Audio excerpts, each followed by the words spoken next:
doesn't mean that your mind is not sharp as a tack. But in Billy's case, it's not sharp as a tack. He forgot the banjo story, how it really happened.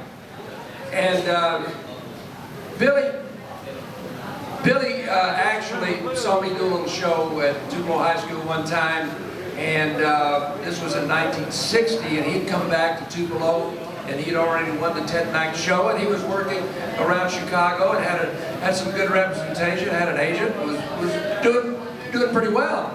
And that summer, he was going to have a resort job up in Michigan.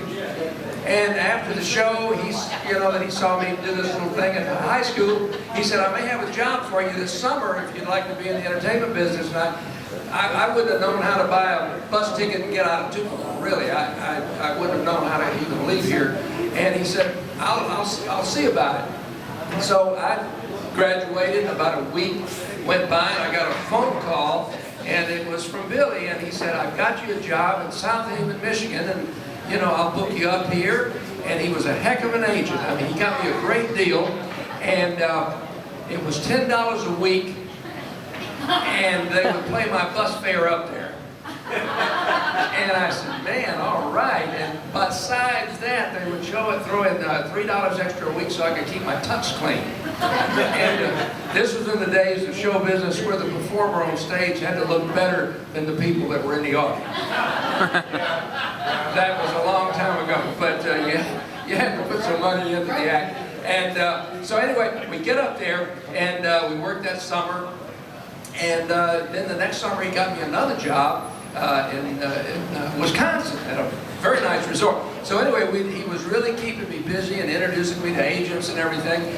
And so this one time in Chicago, every day that you weren't working or were out of town, you would go run the agents, they called it.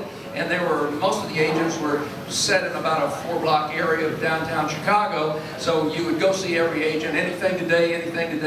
And so we walked into this one agent's office, and the guy said, they're having the ACVA auditions tonight at the Sherman House Hotel, and it doesn't pay much money, but I mean, you could, go down there and pick it up, do the show, and so I think it paid $35 a piece. Well, to me, that was 2 weeks' rent in Chicago, $35 at that time. So we went. Well, first off, Billy said, okay, this was in the afternoon, about 2 o'clock, and we had to be at the Sherman House at 6 o'clock for rehearsal because he had like a 12-piece orchestra, and we had to have our music and everything with us. And he said, if I go up there and sing, I got good charts and everything, but he said, I'm probably just going to be thought of as another voice singer.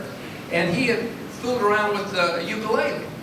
And he said, I think let me go rent a banjo.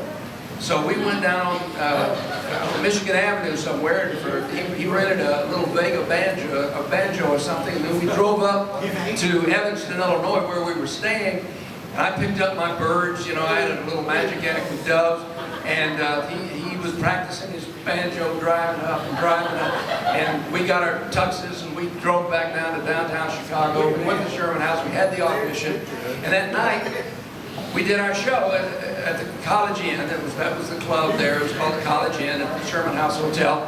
And that night, I got booked on the Playboy circuit, which Billy booked later. And Billy got booked with the largest music producers agency in the country, Associated Booking, ABC, and as a banjo player. And he said, what the hell? I don't play chords on a banjo.